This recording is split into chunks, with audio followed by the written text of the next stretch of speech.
रामायण। मैं काल हूं। युद्ध भूमि में लंकेश रावण ने न जाने कितने भयानक रूप धारण किए। उसकी असीम शक्ति देखकर श्री राम के सैनिकों में खलबली मच गई। रावण अकेला ही श्री राम के असंख्य सैनिकों पर भारी पड़ रहा था। और तब आशंकाग्रस्त सुग्रीव श्री राम और लक्ष्मण के पास पहुंचे। रावण ने सहस्त्रों योद्धाओं का वध करने के बाद भी रुकने का नाम नहीं लिया। अब उसका लक्ष्य बस श्री राम और उनके अनुज लक्ष्मण थे। पर श्री राम के भीतर अभी भी क्रोध नहीं था। वो तो बस रावण को उसके कर्मों का दंड देना चाहते थे।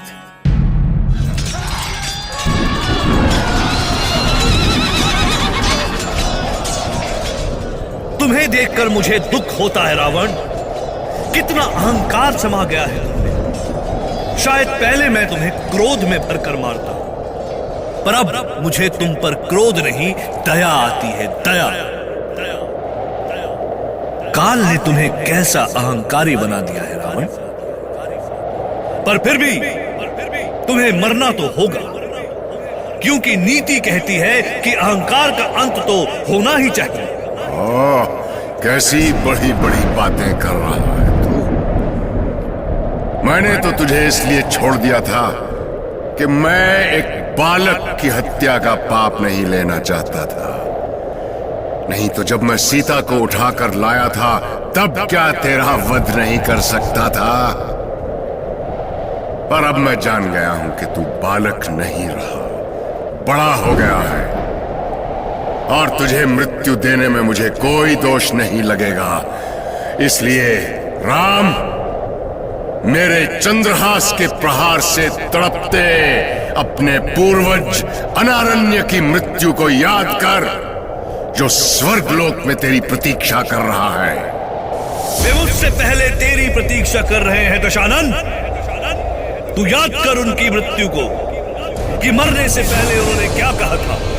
तुझे स्वर्ग भेजने का कार्य उन्होंने मुझ पर छोड़ा था रावण। तुझे मृत्यु देकर अपने परम पितामह के शाप फलित करने के लिए ही राम का जन्म हुआ है। इसलिए उठा अपना खड्ग और अपनी मृत्यु का सामना कर रावण। मुझे आज्ञा दे भैया, मैं अभी इसका अंत कर दूंगा। नहीं लक्ष्मण, रावण का अंत तो मेरे ही हाथों होना है। परंतु श्री राम, ब्रह्मास्त्र पाकर लंकेश निर्भय हो गए हैं। मृत्यु से उन्हें भय नहीं है। पर यदि लंका के राजमहल से अमोघ बाण आ जाए तो उसके एक ही प्रहार से कालजयी रक्षेंद्र का अंत हो सकता है। अमोघ बाण? इसका क्या अर्थ है रक्षेंद्र विभीषण? इसके संबंध में हमने कभी सुना भी नहीं रक्षेंद्र। किसने दिया है ये बाण? हे प्रभु, परमपिता ब्रह्मा ने लंकेश को अमरता का आशीर्वाद देते हुए एक ब्रह्म बाण दिया था और कहा था कि उसी बाण से उसकी मृत्यु होगी। परंतु वो बाण है कहां? किसने रखा है वो बाण? यह तो मैं भी नहीं बता सकता सौमित्र, किंतु उस समय वो बाण लंकेश ने महारानी मंदोदरी को दिया था। पता नहीं उन्होंने उसे कहां छिपा रखा है। अर्थात जब तक वो बाण नहीं मिलेगा तब तक हम लंकेश रावण पर विजय नहीं पा सकते। जय श्री राम। प्रभु, मुझे आज्ञा दे, मैं अभी उस बाण का पता लगाने के लिए लंका राजमहल में जाता हूं। परंतु हनुमान, लंका के राजमहल में तुम्हें कौन नहीं पहचानता? मैं इस रूप में वहां नहीं जाऊंगा प्रभु। मैं आपको वचन देता हूं कि मैं ये कार्य सिद्ध करके ही लौटूंगा। हनुमान का प्रयास कभी व्यर्थ नहीं हुआ है भैया। आप इन्हें अनुमति दें। ठीक है, हम तुम्हारी प्रतीक्षा करेंगे। तुम्हारा कल्याण हो। जय श्री राम। हनुमान के लौटने तक हम लंकेश रावण को कैसे रोक सकते हैं प्रभु? रोकने की कोई आवश्यकता नहीं है वानरराज सुग्रीव। रावण यदि युद्ध में लगा रहेगा तो हनुमान को उस ब्रह्म बाण का पता लगाने का अवसर मिल जाएगा, और यही तो हम चाहते हैं। वैसे भी आज का युद्ध तो समाप्त हो चुका है। हो सकता है कल युद्ध के पूर्व हनुमान लौट आए। आप सभी चिंता न करें, जो होगा शुभ ही होगा। जय श्री राम। लंका के राजमहल में तो पहुंच गया, पर मैं महल के भीतर कैसे जाऊं? चारों ओर इन नीच राक्षस सैनिकों का पहरा है। कुछ करना तो होगा। यदि मैं अपना रूप बदल लूं तो बात बन सकती है। ज्योतिष विद्या का लाभ उठाने का अच्छा अवसर है। मुझे ज्योतिषी बन जाना चाहिए। अब ठीक है। इस वेश को देखकर तो लोग मेरे ही पास आ रहे हैं। जय हो, जय हो। लंका का भविष्य उज्जवल है। वर्तमान संकट टल जाए तो समस्त लंका वासियों का कल्याण होगा। क्या मेरे पति युद्ध क्षेत्र से सुरक्षित आ जाएंगे ज्योतिषराज? अवश्य कन्या, अवश्य। पर इसके लिए आपको कुछ उपाय करने पड़ेंगे। कैसे उपाय? देवी पार्वती का पूजन करके उनका आशीर्वाद प्राप्त करना होगा। कुछ ही घड़ी में लंका महल के आसपास एक महान ज्योतिषी के आने की चर्चा होने लगी। स्त्रियां जिनके पति युद्ध क्षेत्र में थे, ज्योतिषी बने हनुमान के पास इकट्ठी हो गई। राजमहल की दासियों ने उन्हें देखा और एक दासी भागती हुई महारानी मंदोदरी के पास पहुंची। वो ज्योतिषी की विशेषताएं महारानी से कहने लगी, जिसे सुनकर महारानी मंदोदरी ने ज्योतिषी को बुलाने के लिए दासी को भेजा। इधर हनुमान श्री राम का स्मरण करते हुए भविष्य की गतिविधि की प्रतीक्षा करने लगे। प्रविशि नगर कीजे सब काजा, हृदय रखी कौशलपुर राजा। राम चरण नूतन रति भई, माया जानित विपत्ति सब गई। ज्योतिषी महाराज को अनुचरी का सादर प्रणाम। जय जय शिव शंकर, जय जय शिव शंकर। कहो, क्या चाहती हो अनुचरी? तुम्हारा भविष्य उज्जवल है। महाराज, मैं अपने भविष्य के बारे में नहीं, महारानी मंदोदरी के भविष्य के बारे में कुछ कहना चाहती हूँ।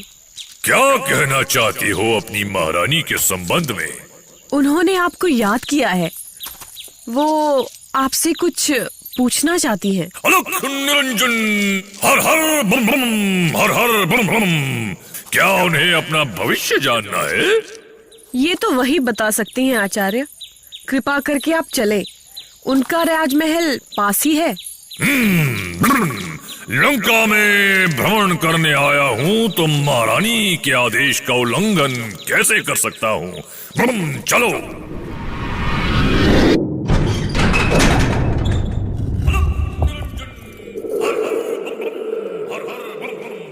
मैं त्रिकालदर्शी ज्योतिष प्रवीण पंडित रुद्राचार्य हूँ।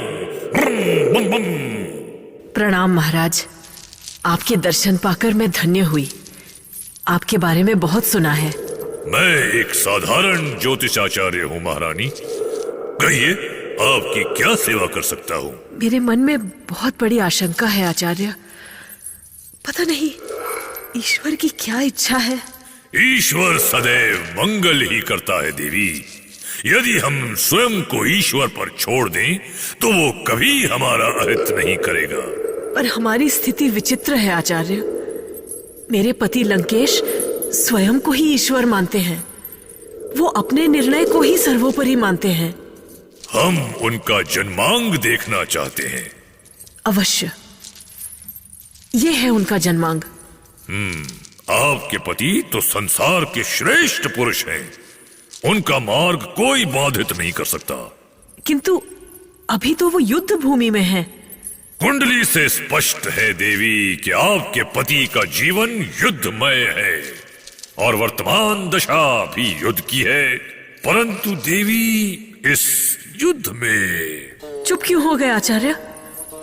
क्या होने वाला है इस युद्ध में?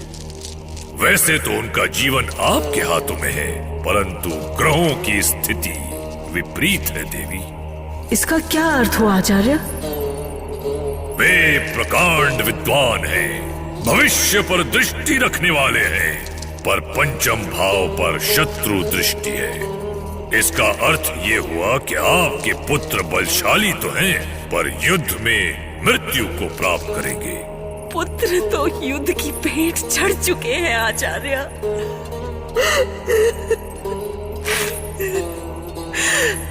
मेरे महाबली देवर कुंभकर्ण भी नहीं रहे। श्री राम से युद्ध करते हुए उनकी भी मृत्यु हो गई। अब तो पति ही शेष है आचार्य। वो सकुशल लौट तो आएंगे ना? मुझे संदेह है देवी। ऐसा ना कहें आचार्य, मैं जीते जी मर जाऊंगी। मैं वही कह रहा हूँ जो आपके पति की कुंडली कह रही है, पर जैसा मैंने कहा उनका जीवन आपके हाथ में है। सत्य कह रहे हैं आप। पति का जीवन मेरे हाथों में है। जिस ब्रह्म बाण से उनकी मृत्यु होने वाली है, वो बाण मेरे पास सुरक्षित है। ऐसा भी तो हो सकता है देवी कि वो बाण किसी के हाथ लग जाए। पर मैंने उसे सुरक्षित स्थान पे रखा है। क्या वहाँ भी कोई पहुँच सकता है? पहुँच सकता है देवी, अवश्य पहुँच सकता है। नहीं, ऐसा नहीं हो सकता। ऐसा कदापि नहीं हो सकता। कुंडली कभी झूठ नहीं कहती देवी। हर हर बम बम, हर हर बम बम। तो अब आप ही अपने ज्योतिष ज्ञान से बताइए आचार्य कि मैं उस बाण को कहाँ रखूं? अभी मैंने उसे महल के पूर्वी भाग के चौथे स्तंभ में रखा है। हर हर बम बम, हर हर बम बम। कहाँ है वो स्तंभ? अपने पति लंकेश रावण के प्राणों की रक्षा के लिए मंदोदरी ने ज्योतिषी बने हनुमान से प्रार्थना की। वो उन्हें महल के उस भाग में ले गई जहां वो ब्रह्म बाण रखा हुआ था, और हनुमान का लक्ष्य पूरा हुआ। किंतु अब समस्या थी कि वो उस बाण को प्राप्त कैसे करे। उन्होंने पुनः श्री राम को स्मरण करते हुए कहा कि हे प्रभु, अब आप ही इस कार्य को पूरा करने की प्रेरणा दें। राम